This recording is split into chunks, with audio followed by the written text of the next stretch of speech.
We are the nerds of a nation. We are the nerds of a nation. One Piece, Chapter 22, Strange Creatures. Hello, brothers and sisters of the Nerd Nation. I, as usual, am Jim, here to bring you a review on the epic and classic, timely, treasured tale of One Piece. The last chapter, for me at least anyway, finished up an arc, a story arc, as you often see in in comic books and serial novels and things of that nature. So it's the same in manga. And that was wrapping up everything with Captain Buggy. They had escaped with the map of the Grand Line, saved the townsfolk, and the mayor especially had given his thanks, saving the townsfolk from Buggy and his crew after defeating him, and had set off on their merry way towards the Grand Line. So this chapter opens up, and essentially this chapter 2, although it wasn't super interesting or action-packed as far as progressing the story, it is essentially a side story. And the other thing worth noting as well is that typical chapters, aside from the first one, are about 20 to 24 pages. This one is 30 pages, so it was actually a little bit longer, but nothing of real significance that's detrimental or anything moving the story forward really happens. And now they may circle back around to this event later on. We do see some character development and things like that, but we'll get to that in a moment. So we'll dive right in, shall we? So Luffy and Nami and of course Zoro have set sail in their separate boats. Nami is in the boat that she stole, she swindled from Buggy and his crew. And Luffy and Zoro are in their boat. So, but they're sailing side by side, and it opens up with with Zoro basically being hungry, as well as Luffy, and them asking Nami to share some food and water. And she kind of makes fun of them and says, don't you two know anything about, like, having respect for the sea, rationing and providing the things that you have, metering things out over a period of time because you know that you're out to sea and you have no availability to replenish your goods. And she's like, how did you idiots get this far, on your own? And Luffy basically says, oh, we manage, or maybe Zoro said that, I forget.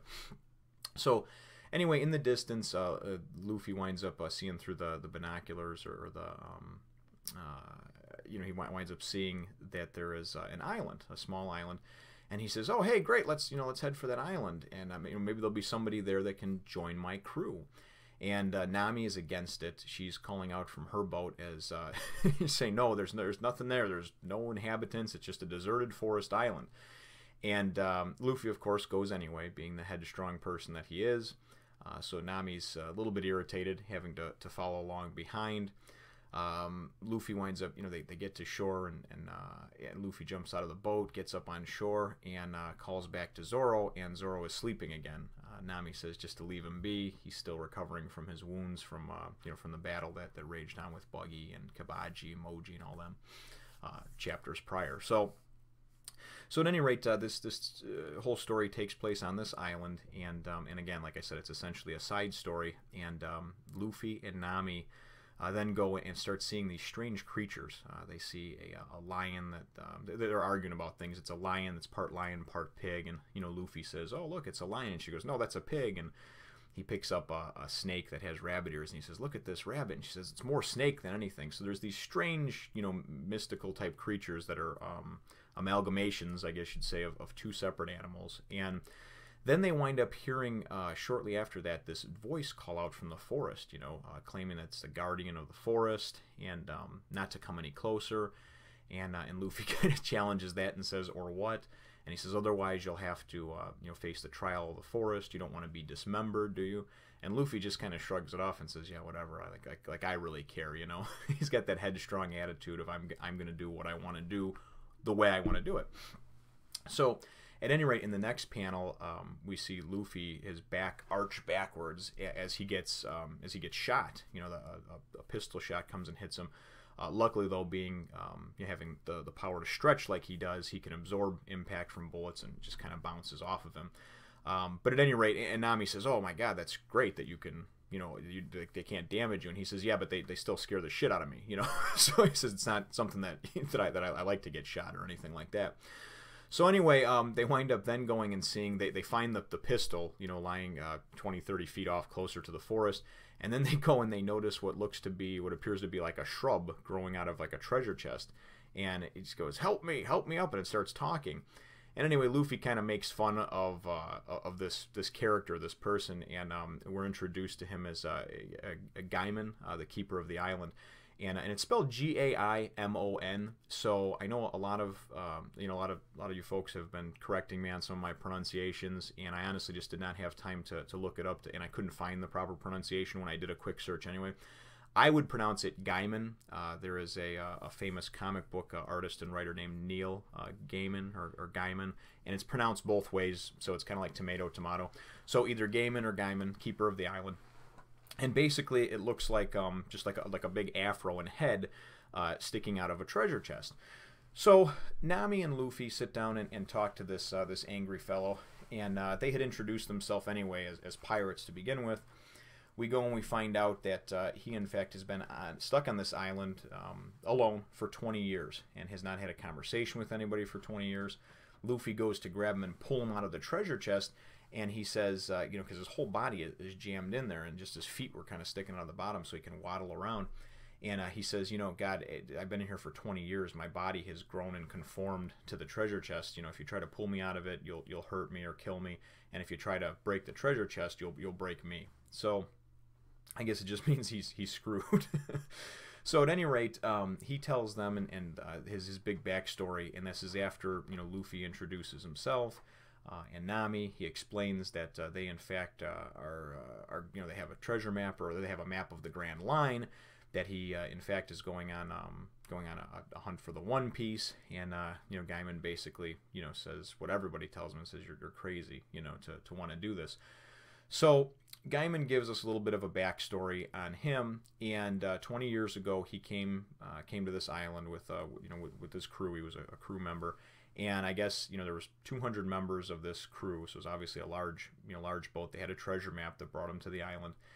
And with treasure maps, it's like anything. You never know whether they're good or bad, whether they're used or not. It's not like today with social media where you know if something's going on or not because you can tweet or put a post on Facebook. A treasure map is who knows if that thing is legitimate, not, whatever. But anyway, they come here looking for treasure, and they searched for 2 or 3 weeks on the island, didn't find anything. And except for an empty treasure chest. And so the captain goes and says, hey, everybody, pack it up, we're getting going. So Gaimon goes and he looks and he says, the captain was standing by this empty treasure chest right in front of this cliff, this 20, 30-foot cliff. Looks like it has a plateau on the top. I wonder if anybody searched up there.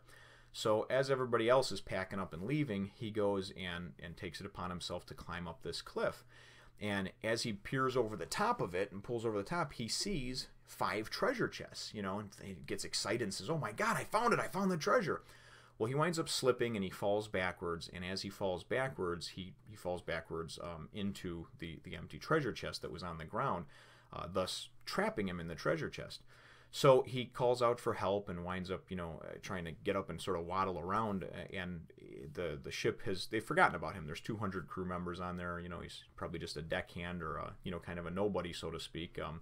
Kind of like a Walmart employee. He probably just gets lost in the shuffle of the corporate atmosphere. So there's big crew. They forgot about him, and took off without him. So he winds up that's his story. He's trapped here for 20 years. So Nami, though, then it flashes to present time, and Nami feels bad for him. She's got a big heart, even though she's a thief. And she says, you're stuck in the treasure chest. I feel bad for you. I'll go get your treasure for you. Because he says it's rightfully mine, and he made a claim to it. And Luffy says, what are you doing? You're supposed to be a pirate and a thief. And she says, I may be a thief, but I'm not heartless. So she's trying to differentiate herself again from being a pirate. So they go over to this cliff, and again, it doesn't look super high, imposing, 20, 30 feet up, and she calls upon Luffy to go and use his power to stretch to get up there. And so he does it kind of against his will.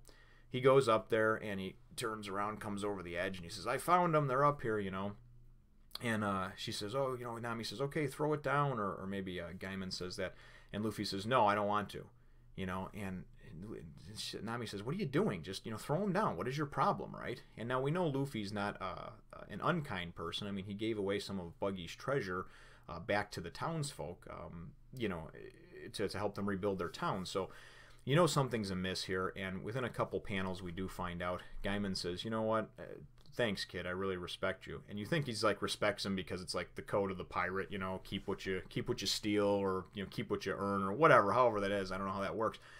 But it turns out, in fact, and then Gaimon says, they're empty, aren't they? You know, and Luffy comes and peers back over the edge, and he says, yeah, they are.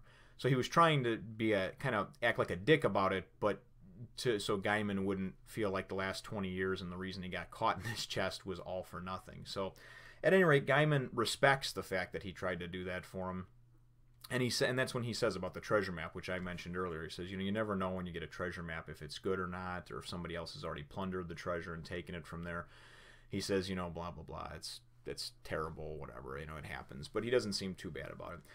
So anyways, then they wind up talking a little bit, and that's when, you know, they get into it a little bit deeper about the Grand Line and everything else. And it's kind of cool because we get our first real picture and explanation of the world and how it works. They show a picture of the world, and Nami explains, because what it is Luffy pulls out the map of the Grand Line, and him and Gaimon are talking about it, and neither one of them can read a damn map, you know, that they're both supposed to be pirates. So Nami says, listen, okay, you know, you understand what this red line is here, right? And they say, yeah. And they show the map of the world, you know, the globe. And there's it almost looks like North and South America, where there's a Central America in between. There's this strip of land that goes in between. And there's this town at the center of it. And that's like the center of, you know, the center of the world, I guess, or whatever you want to call it. And there's a line, like the equator, going out around that, out to the sea, because there's two seas. And it goes out around, and I guess you can sail from one end of that port, that town, and you can sail all the way around the world and come back to the other side of that town. And it's that's why they call it the Grand Line. So at any rate, you know, this was obviously looking for the, you know, for the One Piece treasure, was something that many, over the last 20 years or whatever, many pirates have tried to do. And Gaimon, you know, tells him it's a fool's errand. You know, I've seen pirates come back from being out on the Grand Line, and I mean, they're zombified. I mean, there's all kinds of terrors and everything else. And Luffy just takes it with a grain of salt. You know, when he finds out about the Grand Line and everything, he goes, oh, so all we got to do is sail around the world, you know, and like we'll come, you know, like it's easy, we'll come across it.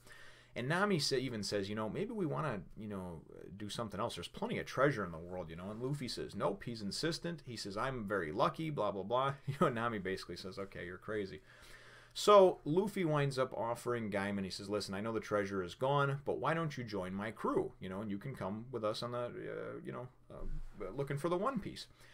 Gaimon, you know, says it's a very nice offer, but he ultimately decides when they wrap up the chapter towards the end, he refuses and says, listen, you know, it's great now that I know that the treasure's not there, so now I'm not, you know, my mind isn't occupied with trying to protect it and trying to keep it and everything else. He goes, I've really come to love the strange exotic animals on this island, and a lot of people come here for those and everything else, so, you know, I'm basically going to stay here and just kind of be the protector of the forest. So all in all, like I said, even though it wasn't a significant chapter as far as moving the main story and plot forward, it does give us our first glimpse into the world itself, the Grand Line, where some of our future adventures are going to take our main characters, and then, as I said, it also does some character building as well for Luffy and for Nami, because it shows that Nami, even though she's a thief, she's not a cold, heartless thief, which we already suspected and kind of knew. And Luffy, we know he's a stand-up type of guy.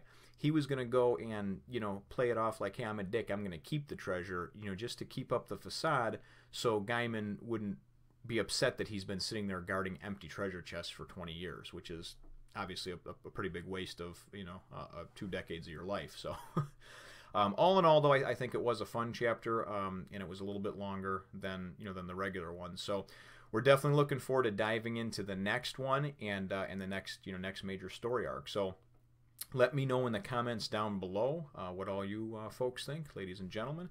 Subscribe if you haven't done so already. Make sure to hit the like button. It always helps things out. And we will catch you in the next one, Nation. Thank you again, brothers and sisters, for watching another one of my videos. I apologize that this one was a little bit longer than usual, being that it was 30 pages instead of the typical 20.